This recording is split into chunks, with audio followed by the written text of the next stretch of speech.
Welcome, everybody. How are you doing? David here with this week's Griscom stream. Hope you're doing well wherever you are at. Obviously, very difficult time for many of us, particularly all of our Palestinian comrades across the world. We're definitely going to be talking a little bit more about Gaza in just a little bit. As people know, these streams are a little bit more unstructured and relaxed, more of a conversation. So feel free to jump into the chat with any questions or comments that you may have. And just wanted to shout out already our good friend Joshua for the super chat, the Cosmopolitan Socialism of Michael Brooks. Been feeling his influence a lot lately. Everyone, we're definitely gonna be talking, a bit more about Gaza in Palestine in just a moment. But I also want to make sure that we are still covering what's going on with this super critical strike within the UAW, which has accelerated pretty significantly recently. So, if people remember, um, we had a lot of folks out there complaining about the UAW and the UAW leadership and their strategy and tactics going into this strike. And as I've said time and time again, um, if you are somebody who wants there to be a stronger, more radical, more successful labor movement, you definitely have the ability and a place to criticize and make tactical distinctions with the end goal of making these movements stronger, right? There has become a kind of tendency from some on the left to sort of see the role of socialist politics, democratic socialist politics, as sort of being a silent partner. Look, and it's just like anything. Whenever people ask me for advice on these things, it's just there's no cheap and easy answers in life. You have to be able to be tactical, intelligent, and strategic in these things. There's a kind of criticism that is rooted in solidarity and in trying to help things out. There's a kind of criticism that is very much about cementing maybe your brand or your identity. And that's something that I'm not really here for. Um, all that aside, one of the big criticisms that we were getting from folks was that they sort of wanted the strike to look a certain way from the get go. Despite maybe the historical reality, for example, of things like the sit down strike, which people have been alluding to, including the UAW themselves. People wanted the strike to look a certain way, and there was a kind of criticism that the UAW is scared of coming after certain targets, which frankly is BS. I'm going to play this video real quick with a pretty major announcement from the UAW. We'll talk more real about it in just a second, and I'll move on from my frustration with certain voices. But it might be a nice time for some people who were talking about the UAW and the UAW leadership maybe not being real or committed to winning for their members, to maybe take a second look at their positions and maybe to reevaluate some of the things that they've said with this news. But let's play this really fast. Hey UAW family, just wanted to give you a quick update. We are here at Ford's Dearborn headquarters, and unfortunately we've had to escalate our action. Bargaining committee here at Ford's been busting their asses, working hard for the membership, Vice President Browning and the whole team. We came here today to get another offer from Ford. Unfortunately, this offer was the exact same offer they gave us 2 weeks ago. In our position, they're not taking this serious. We've been very patient working with the company on this. At the end of the day, they have not met expectations. They're not even coming to the table on it. So at this point, we had to take action, and we made a call to President Todd Dunn down at Kentucky Truck Plant. And as of 6:30 this evening, John Jaeger, who is on the committee, he's the shop chair down there, John and Chuck Browning, Vice President Browning, and myself, and the entire bargaining committee made the call down there, and John Jaeger was able to let Todd Dunn know that at 6:30 this evening they are to walk out and go on strike and stand up and join the fight. Unfortunate that the company's put us in this position, but they made it happen. This is on them. They have to own it. We've been doing things a certain way. Every Friday we've been doing Facebook Live updates to make announcements. So we had to choose to do things differently this way, and that's what we've done this time. So the good thing about this is a flexible option, so we had to make a decision. The companies aren't going to come to the table and take care of the membership's needs. Then we will react. The bargaining committees of vice presidents and the membership are standing united, and that's how we're going to get this done. We'll update you as more things progress. So thank you. This is a massive escalation and is a really important moment in this strike. For people who maybe have not been following this as closely or less familiar, one of the tactics and strategies of the stand-up strike has been the ability to escalate tactics as needed during the negotiation process, and having the ability to punish and reward companies for showing up and for showing up and negotiating good faith with United Auto Workers. Very clear at this point that Ford, which did give some concessions early on, is trying to stonewall the union, and this is exactly the tactic. This is exactly the strategy which was outlined at the very beginning. Again, to all the kind of naysayers and complainers out there about the UAW and this strategy, was that we can use this ability to hit different plants, hit different areas when we need to in the negotiation process, and hit them where it hurts. And this is a great example of that because for folks aren't familiar, the plants that are going out on strike in Kentucky are amongst some of the most profitable plants in the United States. The plant that is going on strike here is accounts for something. This is from the Free Press. The vehicles built at this facility account for quote $25 billion a year in revenue, according to Ford itself, which is 1/6 of an automaker's global revenue. Right. So this is a massive escalation right here to shut down that facility, something that produces tremendous value for the company, to really make them feel the pain in their pocketbooks. Right. This is a really important moment. It's also important to note too that they also broke from tradition in announcing that this walkout earlier than they typically do. So they hit the company at one of its crown jewels really hard, really fast, unexpectedly for Ford. And it's just another example of the escalation of the UAW strike. So as we've been talking time and time again on this program, this is something that you absolutely not only need to be supporting, but this is something that is expanding dramatically across the country. So there are a lot of places, probably places near you now, where you can go out there and support these workers in their fight. Now, I wanted to note one thing too. This is from Chris Brooks at CHACTIVIST on Twitter. Ford just admitted they're losing $48,000 a minute in revenue while the Kentucky truck is on strike. That is how much value auto workers at this one plant produce. And now they're showing Ford how expensive it is not to come to the table, pony up. And that's exactly right. And that's exactly why, I've been a supporter of this strategy, knowing that it can be used tactically to sort of escalate things. Ford is going to get hit really, really hard here. Hold up. My mic unplugged. Sorry. Is that better? We need to, keep the pressure up on these auto companies. Find ways to support picket lines in your area, UAW picket lines in your area, and push back against the kind of nonsense that's coming from politicians. This coming from people on the left, let's say, and fight for this win here. Because this is a massive moment in labor history in this country, and for everything that we're talking about doing on this program, right, from our international political work to our domestic political work, it all relies on one thing and one thing alone: having a strong, independent, and powerful working class.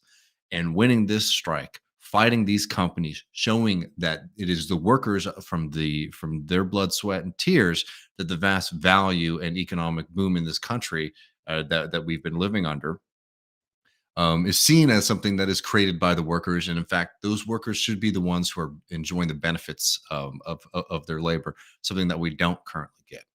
Now, I think we're probably going to have to pivot to talking a little bit more about Gaza. But before we jump over there, and also, folks, feel free to throw in questions or comments into the program.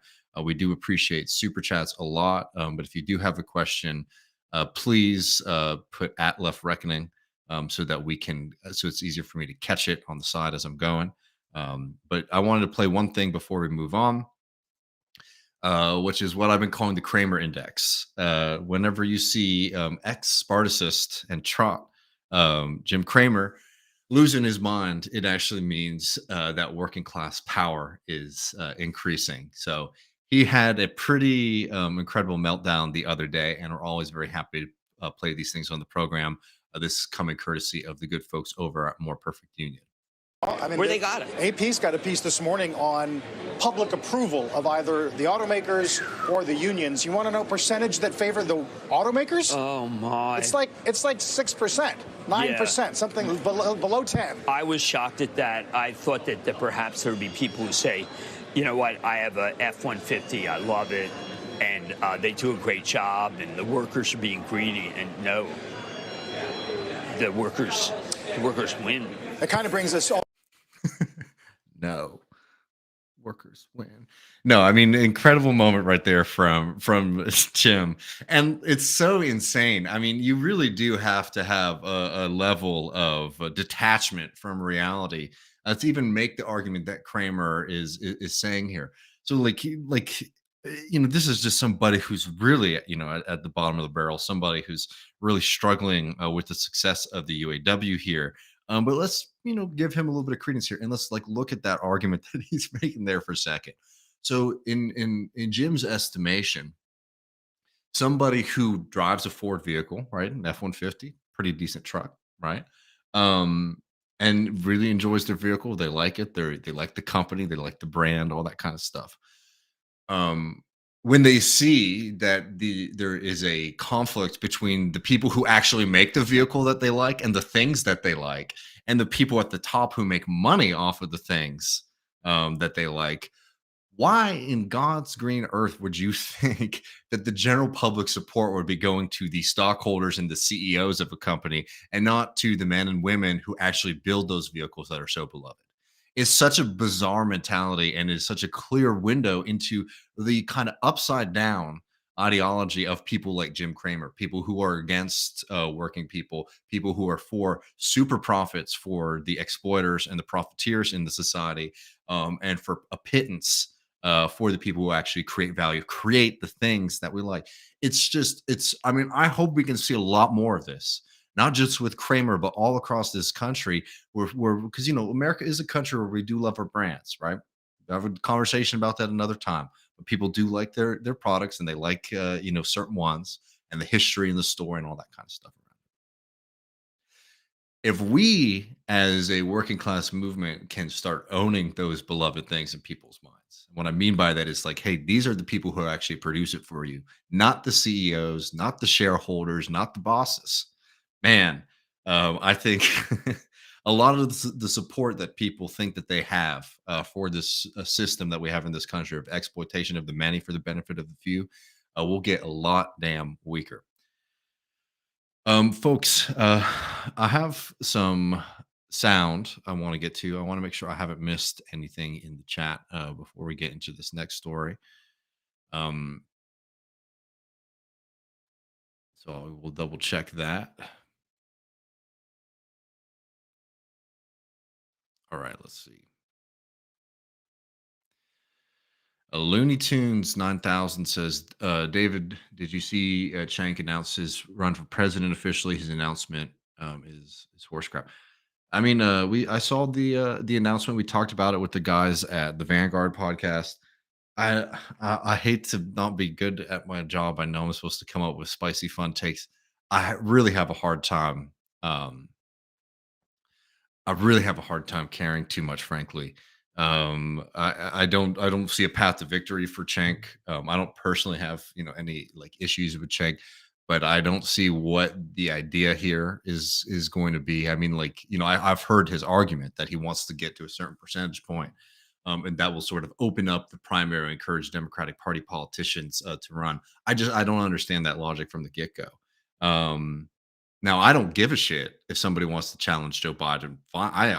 Honestly, I think it's good in general. So that's why I'm not worked up about it one way or the other. But I don't see there being a pretty strong base of support for this move. Nor do I think that if he were to get to some kind of number in the polls, let's just give him, the benefit of the doubt and say that maybe there is a 20-25% threshold that he can reach. I don't know why, after everything that you've seen from the Democratic Party, that would trigger some kind of primary, of people sort of on the fence running against Joe Biden. Um, because if anything we've learned about the Democratic Party over the past few years, it's that they run a tight ship internally. You think that people within the Democratic Party are going to want to go up against a Joe Biden when it's become very clear within their party that you are not allowed to do something like that? I think that's ludicrous. I think that's ridiculous. I think that shows why the Democratic Party is such a weak party. Why all of these ideas that in just this one election we're going to put down the Republican threat forever is such BS because the Democratic Party isn't interested in being a popular party. They're certainly not interested in fighting for working class politics. They sort of want to just kick the can down the road and use the threat of the Republican Party constantly to sort of drum up support for themselves. Anyone who is successful in that party knows that shit. And you think that somebody is gonna, that there's gonna be some kind of breaking. And I think even worse about it is that it would be one thing if there was like a strong bench of progressives out there. Not even, my ideal democratic socialist candidates, but just like straight up progressives, who might be able and interested in maybe running for the president of the United States. Well, it's become very, very clear that we don't have that kind of bench. Just like, are we doing this for Gavin Newsom? Gavin Newsom. Gavin Newsom, somebody who has shown the weakness of a kind of argument oh, if we build power at the state level, then we'll be able to do all these kind of things. Gavin Newsom, who has no reason to oppose, for example, pro-labor bills like he has vetoed in California, or support pro-Uber, pro-digital capitalism, policies. He has no electoral reason to do that, but he has a lot of financial reasons to do that, and he picks time and time again the interests of the capitalists and the corporations over the interests of the vast majority of Californians. I don't know how that's very much a significant increase in benefit from somebody like Joe Biden, who is the same kind of critter, right? He's the same kind of guy. So uh it's hard for me to get like very starry-eyed about any kind of maneuvers within the Democratic Party at this point. The only thing that I will say to be a little spicy is everyone's been getting really worked up about Cenk not being born in the United States of America. I think that is one of the most reactionary kind of pop wisdom understandings of the Constitution. I think that that's something that should absolutely be challenged in the courts. And if there's any silver lining, I mean, if you could inoculate people from that reactionary idea that you have to be born in the United States of America to be able to represent this country, I think that that'd be a positive thing. So for all the people sort of looking out there to sort of dunk on Cenk, I would refrain from playing into that kind of shit because that is really reactionary stuff, in my opinion. Saying, "Oh, you have to be somebody who's born in the actual space, in the actual country of the United States of America." I think that's bullshit. There's a lot of legal scholars who don't think that that is a legitimate reading of the Constitution, and I would like that thing to go. I would like that perspective to go away as soon as possible.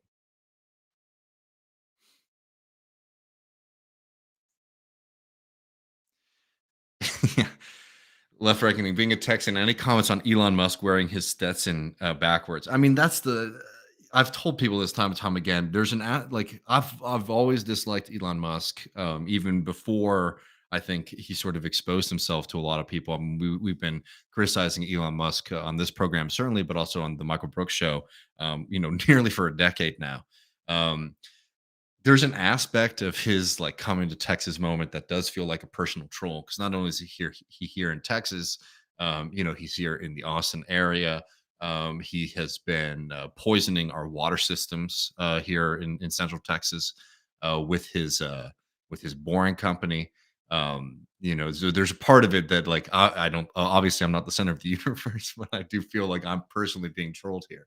Um, I think the funniest thing about Elon Musk and his hat backwards moment is that if you watch the video of him at the border, and what I think one of the most sickening photographs I've ever seen of Elon Musk sort of standing there as a bunch of human beings are held in confinement in front of him for his pleasure and interest. Um, but if you look at those photographs, there's a bunch of Texas cowboys standing near him, and it's pretty damn funny to me to think that Elon Musk has just surrounded himself with such yes men That even when he has people around him who might be able to say, like, "Hey, man, you look like an idiot," flip it around and probably just take it off. Honestly, um, nobody was willing to do that, which is sometimes you got to take those small victories, friends.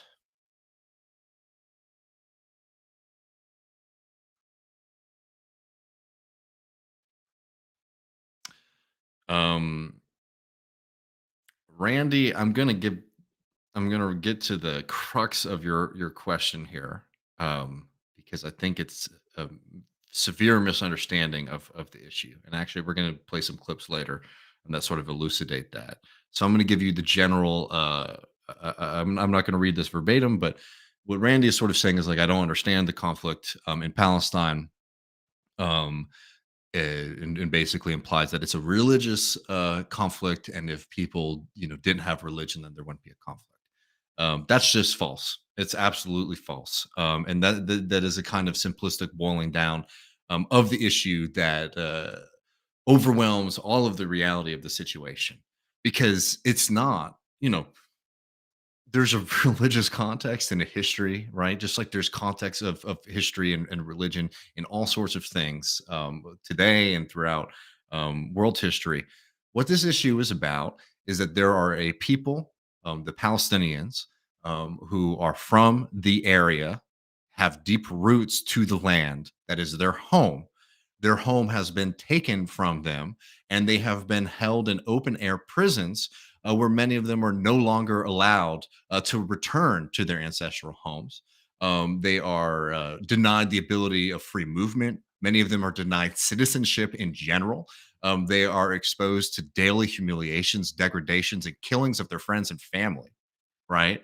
And what is this about? If it is ridiculously simplistic to sit here and say, "Oh, this is a conflict about religion," because this is a conflict about land and it's a conflict about power. And there's one side in this conflict that has the backing of some of the most powerful empires in the globe to maintain that kind of process and occupation of people, who have been benefiting from the subjugation, from the apartheid system, from the racist system that Palestinians have been subjected to. So, this whole idea that, like, oh, if people could sort of look past their religious differences, like let's just say that, because one, that's an inaccurate portrayal, for example, of Palestinians. Palestinians are Palestinians are atheists. Some Palestinians are Jewish. Some Palestinians are Christian. Yes, and a significant part of the population is Muslim. Um, but to sit here and boil it down to a religious conflict is really overly simplistic, because all of these groups, right, the Christians, the atheists, the Muslims, and the Jewish Palestinians, are all subjected to similar degradations and humiliations by the state of Israel. So, to sit here and say, like, oh, well, if everyone in the region, like, let's just say for a second that, like, everyone woke up tomorrow and sort of just, I don't know, kicked religion out of their head, and they say, oh, you know what, I don't believe in God anymore. I don't have any religious affiliation. Like, what do you think? The conflict would disappear? The conflict is a material one, and to turn it into an ideological one does a lot of benefits for the Israeli apartheid system, because instead of actually seeing it as a material system, right? I mean, material in the sense it's like people are stuck in prison. 2 million people are not able to leave an area even as bombs are being dropped over their head, right? And if they do leave, there is the very real threat. This is the history of Palestine. If they do leave, they will not be allowed to return to their home ever, ever. That is what the reality is for Palestinian people. You could take all of the, there's religious overtures. There are, there's. I'm not saying it plays zero role, right, or hasn't, or will not in the future. But if you boil it down to that, then it becomes a kind of silly conversation of like, oh well, if people just didn't have religious beliefs, and everyone would be getting along together. No, this system is set up on dispossession of people, so that other people can use their land. The system is set up on the degradation of people, so that other people can prosper.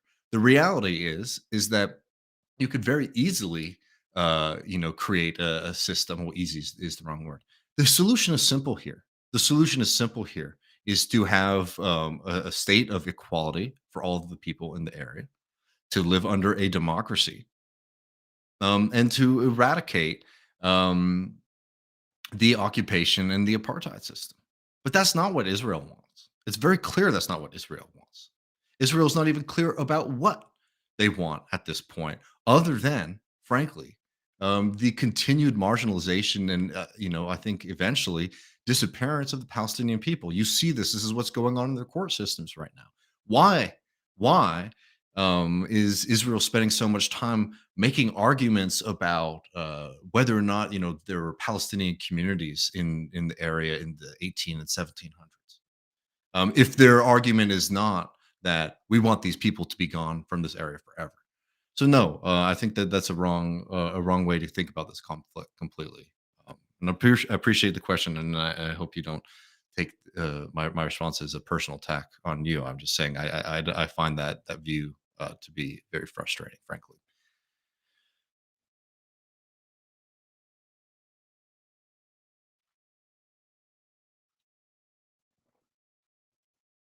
All right.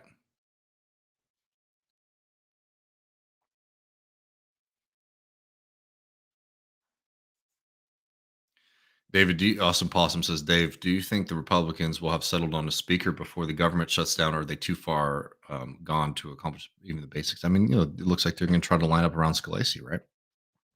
I mean, I think that this is what I said after McCarthy is I think that the fight in the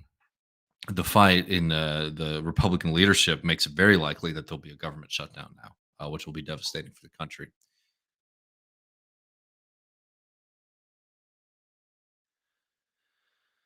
All right, so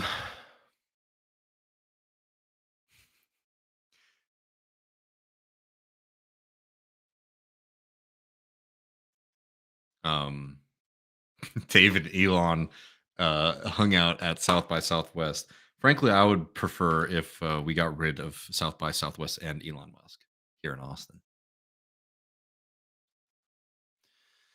Our good friend Jay from New Jersey says we need a stream called Grilling with Griscom where you cook different meats on a grill and talk about the history of working class food. I mean, I would love to do some barbecue stuff. Tell Matt everyone should be bothering Matt at the Majority Report and help us get to 1,000 patrons, because the plan was always that he was going to come here and smoke a brisket with me, and we're going to do a live barbecue show. So if you want to see that happen, support the show and harass Matt until he comes down to Texas for a little bit.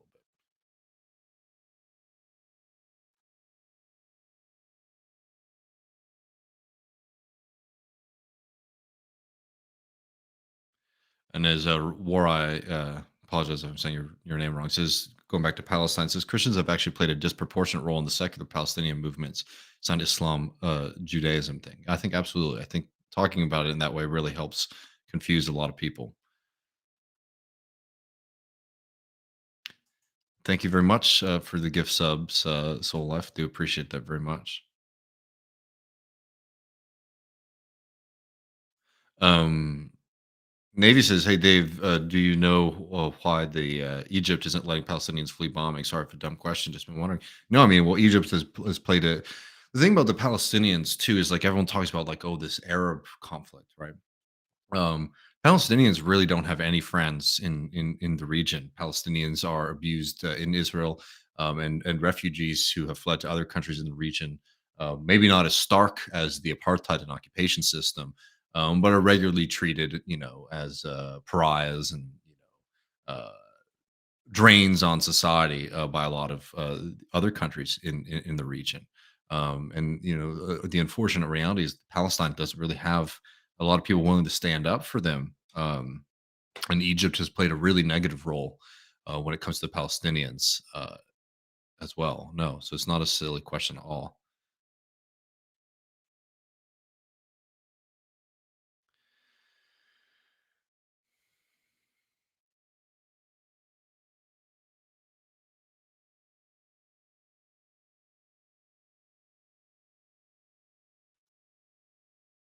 All right.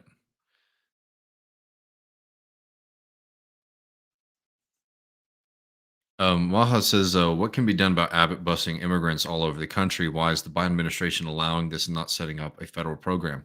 I mean, I totally agree. I think that, not like the busing, the parallel border operation that we're seeing from the Abbott administration, Abbott being the governor of Texas, and Operation Lone Star being the mobilization of National Guard troops, as along with the Texas police officers to the border to harass and lay out drowning machines in the Rio Grande. Um, uh, these are extreme overreaches, not just on the human level, right, but on the legal level of the power of a governor, and the cowardice of the Biden administration to fight this is something that is really really frightening, because there is no doubt in my mind right now that Abbott is trying to expand the powers of state governors against the federal government.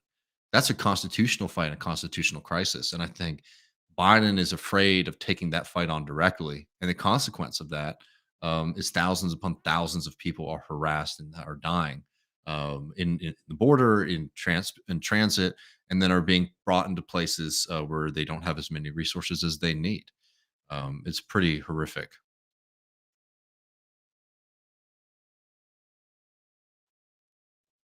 There we go. Adam says, "Fine, I will do the patron thing."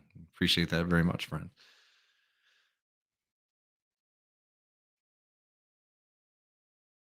All right, I have some clips I want to play in a second, but there's an important message from the chat here too. Joshua says everyone should be a Love Reckoning patron. I do agree with that very much. So, all right, I want to play. Like, let's just remember the kind of rhetoric that we've been getting, and then we'll play some vintage Christopher Hitchens clip actually. But I want to just remind people of, like, I mean, this has been a horrific week, as as I started the show saying, and I know a lot of y'all are feeling. I mean, what we're seeing um, out of Gaza is frightening. When we're seeing the mobilization of troops into something that's seeming very likely, a ground invasion in Gaza, which will be an absolute bloodbath, something unprecedented, at least in modern times. Um, it's been horrifying to see the American reaction, how hardline Americans have been on this, even more, frankly, than, like, we were talking about during the main show on Tuesday with Maureen, um, that one of the things that's so bizarre is that statements that are getting you isolated, attacked, and maligned in the U.S. media are being published in Israeli newspapers like Haaretz. And the argument here is not saying that, like, oh, Israel is sort of trending in the direction of like liberalism towards this question, but that America tends to take an even harder line than even what we see in, at least, like, the parameters of what is acceptable discussion on this topic in the United States. Sometimes there's a harder line than even you see in Israel, which is bizarre. Um, and as we played on the main show, the attempts to insult Palestinian figures is incredibly worrying. I know the governor of New York put out a really horrifying statement on Palestinian American citizens, filled with not even an iota of an understanding as to what they're going through, the news that they're hearing, the worries that they're experiencing, and the fact that um, the Palestinian Americans are being told by American politicians that they don't matter to them. Um, I wanted to play this clip because we have to remember the context here, that Gaza, which has been under occupation and been under blockade for nearly 16 years now, is now facing some of the most brutal aspects of that, as water, electricity, medicine have been shut off from the area. And there was an interesting clip on Sky News where the ex-Israeli Prime Minister Bennett was asked about this, and just look at the way that he's responding, to the question of, what's going to happen to the children in Gaza. And what about those Palestinians in hospital who are on life support, and babies and incubators whose life support and incubator will have to be turned off because the Israelis have cut the power to Gaza? Are you seriously keep on asking me about Palestinian civilians? What's wrong with you? Have you not seen what happened? We're fighting Nazis. We don't target them. Now, the world can come and bring them anything they want.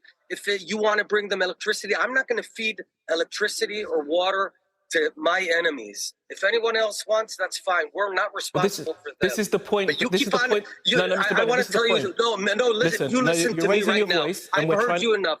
No, I understand. We're trying to have a conversation here. Listen, this is my program. This is my show. And I am asking the questions. You're raising your voice, and I've asked you, and we've already stopped, please, and let me finish.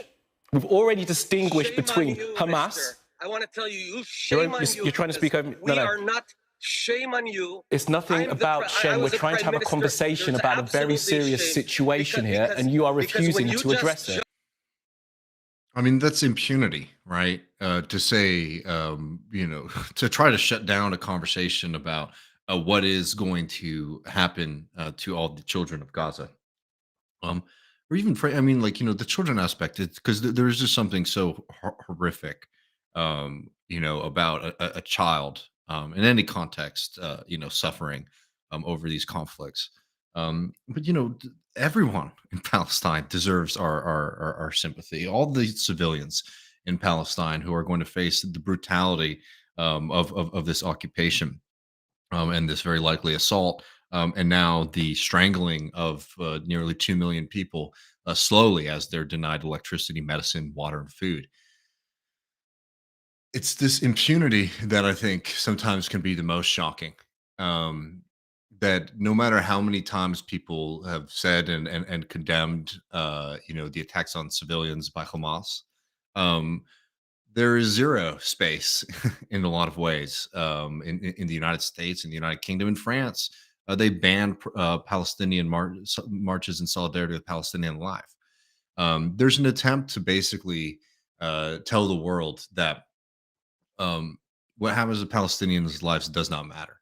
And to even, to see that newscaster there even ask that question, something that we haven't seen too much of, frankly, and have that explosion of emotion for asking a simple question: is what are we to say? What are we to think about all of these children in Gaza who will be victims of this brutal escalation by Israel, this brutal response by Israel? It's just it's pure inhumanity to be talking about the subject in this way. And it can break your heart. We've tried to be a little judicious on what we share on this program, because a lot of the images that we're getting out of Gaza are so hard to watch. One I saw was of a mother whose children had died.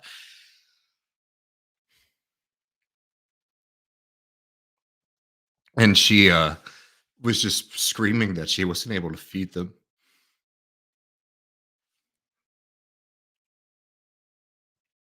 I'm sorry. I mean, that's just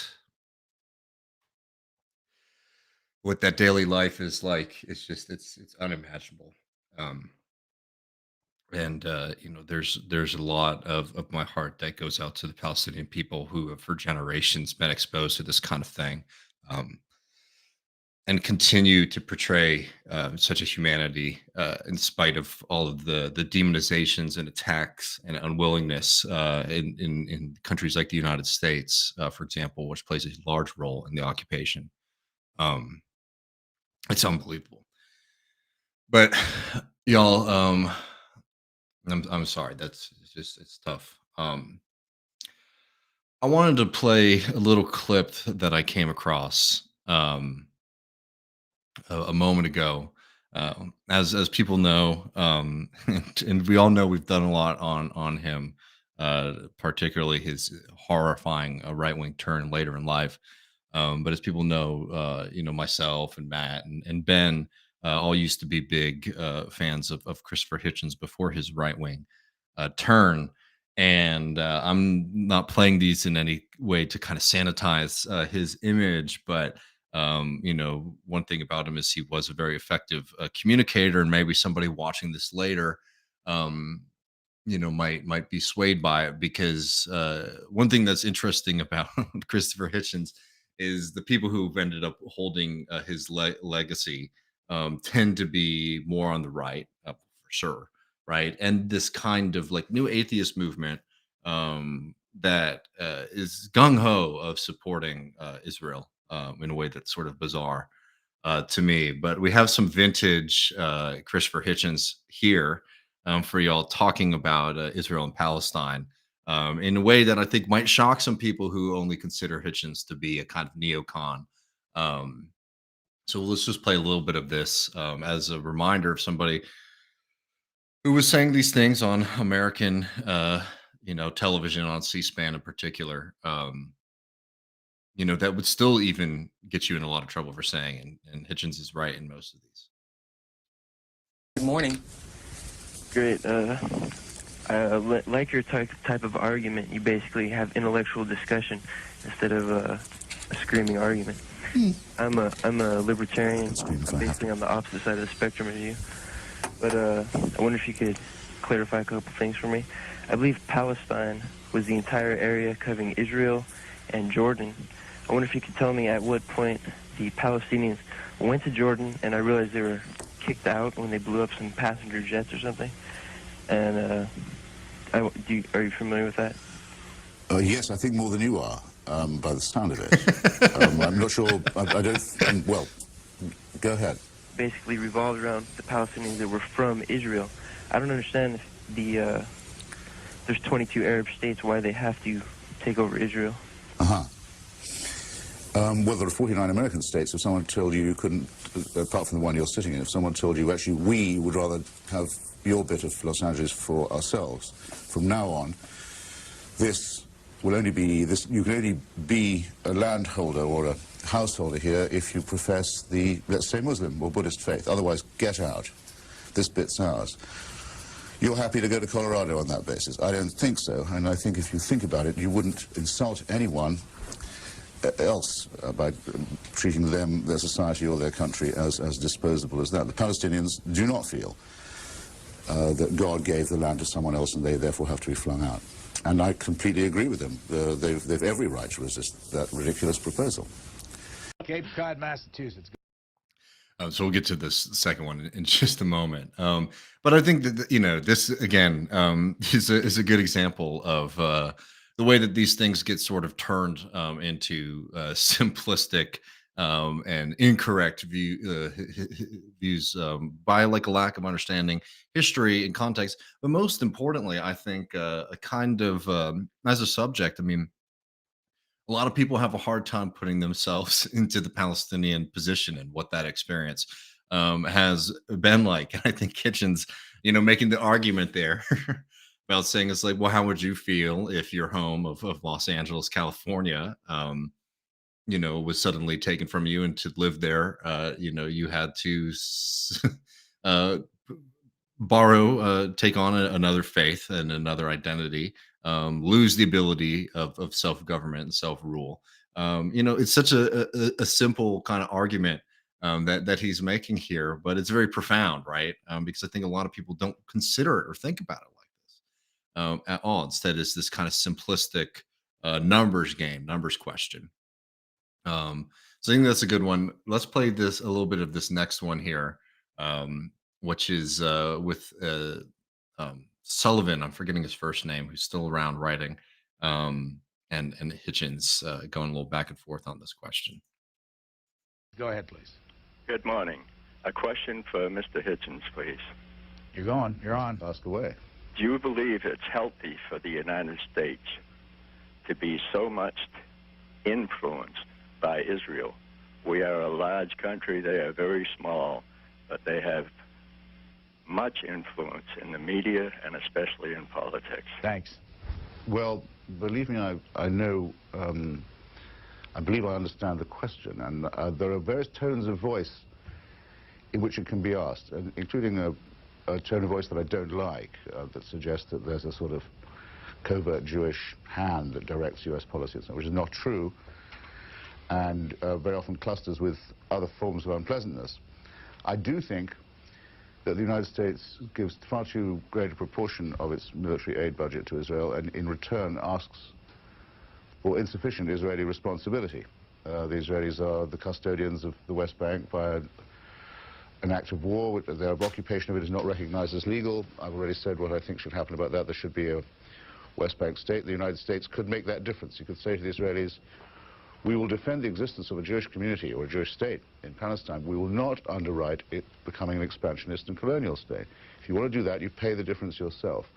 That alone would have probably solved the problem by now. And I do wish, yes, if you want to put it like that, that there was more cogent discussion along those lines in both the media and in Congress. And as for the Israelis, everybody knows that, because I mustn't seem to duck that question, because I know how toxic it is. Everybody knows that if you want to occupy people against their will, if you want to be the governor of another people who haven't chosen you, you will end up visiting terrible cruelty on them. There certainly cannot be a humane occupation. The majority of... So, and again, I think that, that's another good clip of being able to, speak to the lobbying role of organizations like AIPAC in this country without falling into some of the traps that we see out here, and also pushing back against the very real and nasty accusations that you do hear from time to time, and not playing any ball with them, condemning them immediately, but also being able to move on and talk about the very real dynamics and political conditions. I'm going to play one last one from a very, very young Hitch, and then I'm probably going to run. But appreciate all of y'all so much. But let's hear one more here. Because this is a pretty good collection of Hitchens' responses to a lot of these questions. And also, one thing to note is it's just how much has happened, right, over these past few decades, and also how much the fundamentals of the conversation are very similar.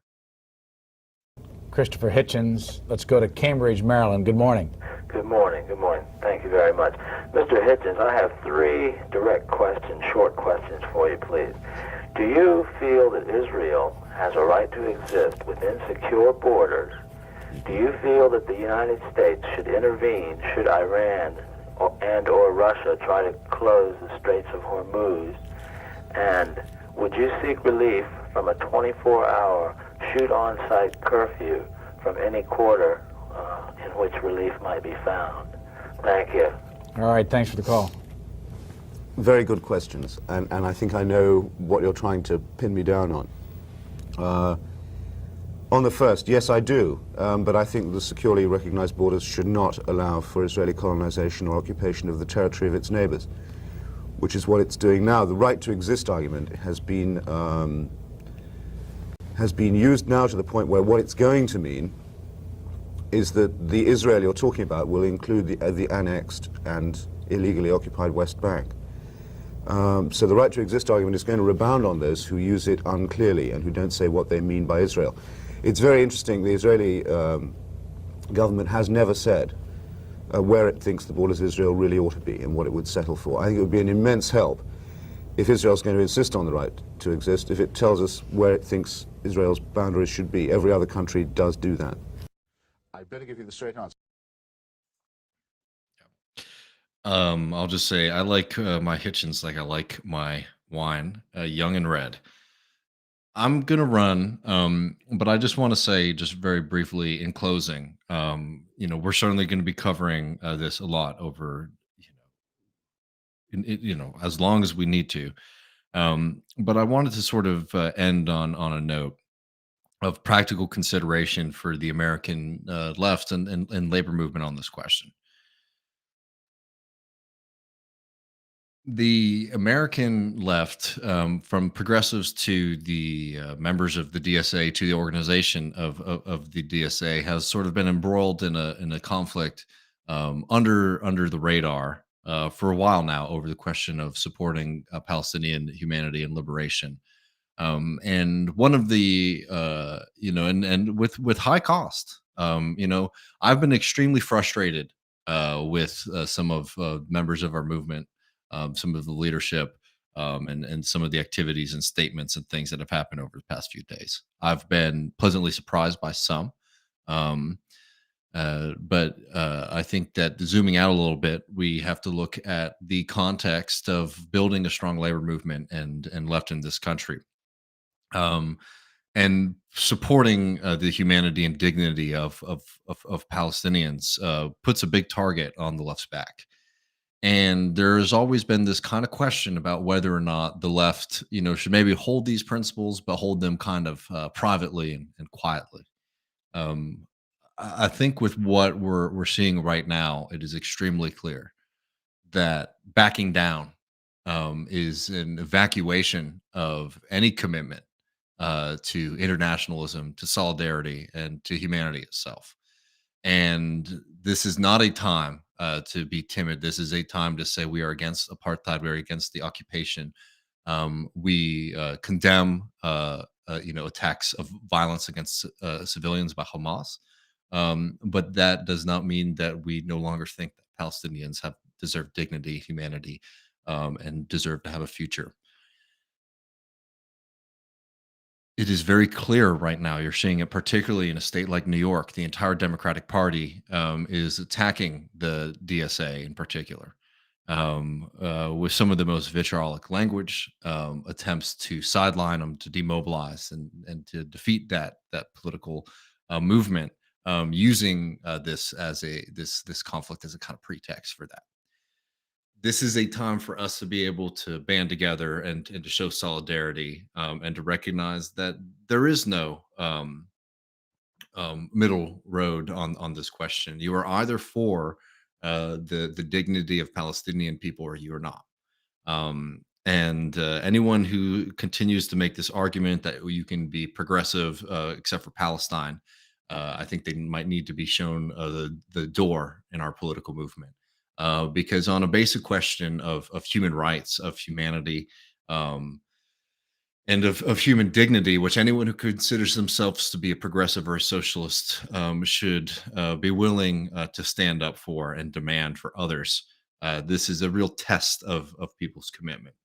Because the same people who are cowardly in the face of insults and even attacks from elected officials that we've been seeing, they will be just as timid on domestic issues.